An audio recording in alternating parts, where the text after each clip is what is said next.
I bought another one of these Cox Chaparral slot cars. Now, I've got it apart. I've spent a lot of time cleaning up the body. And at the end, I'll have a little montage of pictures so you'll see what I got. And had I known it would look this good when I got it, I would have been pretty pleased. So, but I mean, it's not perfect by any sense. If you get one of these, the real risk is you really don't know how much you'll be able to get apart.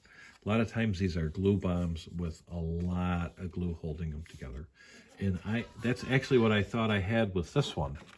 And if you see all this yellow inside here, that's where the interior goes. And so there's a lot of glue holding the interior in. And I was afraid I was going to have to get the Dremel and cut it out because I didn't want to break the outside of the body. But actually, it came out really cleanly. It popped out without a lot of trouble. And that allowed me to repaint it, to paint it mostly flat black, do some of the details, and then paint the interior this reddish brown, because the real car's fiberglass and the interior, for the most part, had the natural gel coat showing. So I'm glad that came out. I could repaint it. And also, this goofy driver figure was in there, and it's not a Cox Chaparral one. So I need to find one of those Chaparral figures to put in here. The only thing is the glue on it has yellowed, so you can see how actually the assembly was pretty well done, and a lot of glue was used on the windows. So I decided not to push my luck, and I was just going to leave that as is, and I could probably mask and paint it, but I'm just going to leave it sort of in its all natural color, put some decals on it. And one of the things I couldn't seem to make a dent in removing was this circle here on the back.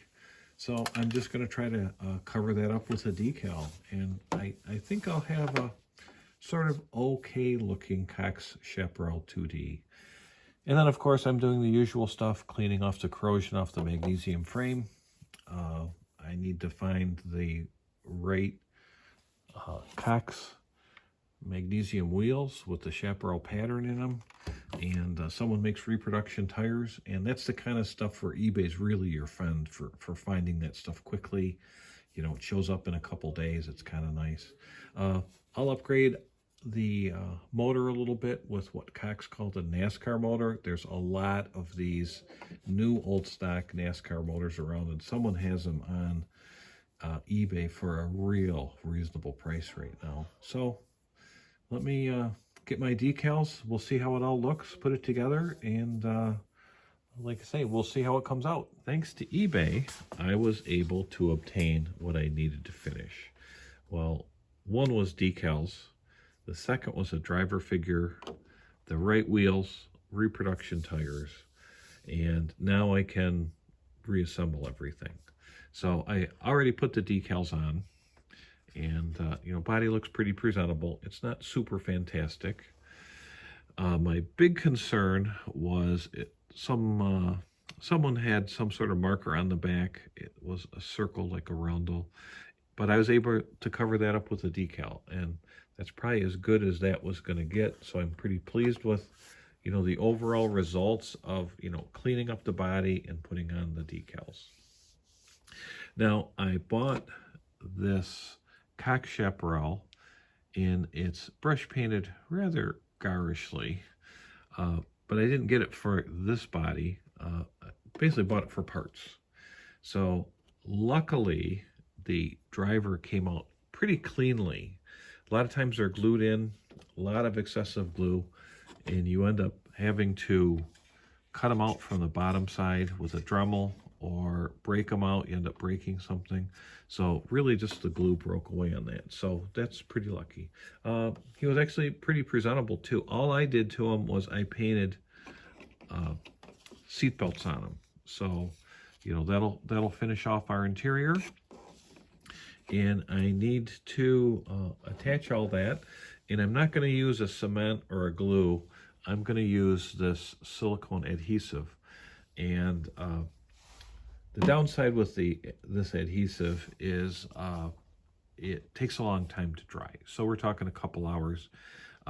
Really, I'm going to let it sit a day, but I just need to stick the driver in, stick the interior in, and that will, but using the silicone lets me, if I really want to, I'll be able to cut it out with an X-Acto, cut right through the silicone, and it should be really, I don't want to say easy, but not too hard to remove this interior. If I ever do want to go back and do something to this body, either paint it, restore it in some other way, or if someone else wants to. So that's what I'm using. I end up using this silicone on quite a few things lately, sticking it together, and really it allows me to go back and, you know, redo stuff.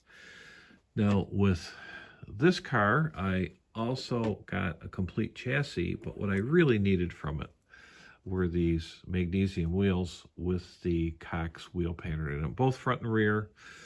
Another eBay purchase was the reproduction tires. So the chassis is complete.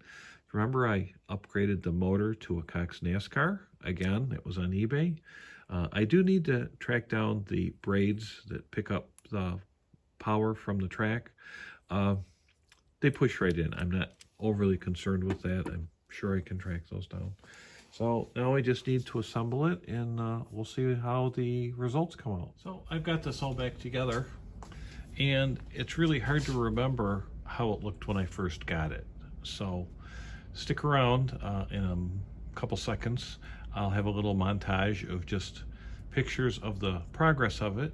And, you know, I cleaned it up to my abilities, and I knew I really didn't have the skills and experience to really take it all apart like the other one. You know, I didn't think I could get all of these clear plastic pieces out and, you know, really get rid of some of this glue yellowing around the edges. But I'm pretty happy with the results. Got the chassis all cleaned up. A little bit of an upgrade on the motor. I got the right wheels on it. I got the right driver in there. You know, that's just pretty cool stuff. I just love seeing one of these all complete. I need to find some braid, plug it in, and we are basically track ready here. Pretty cool.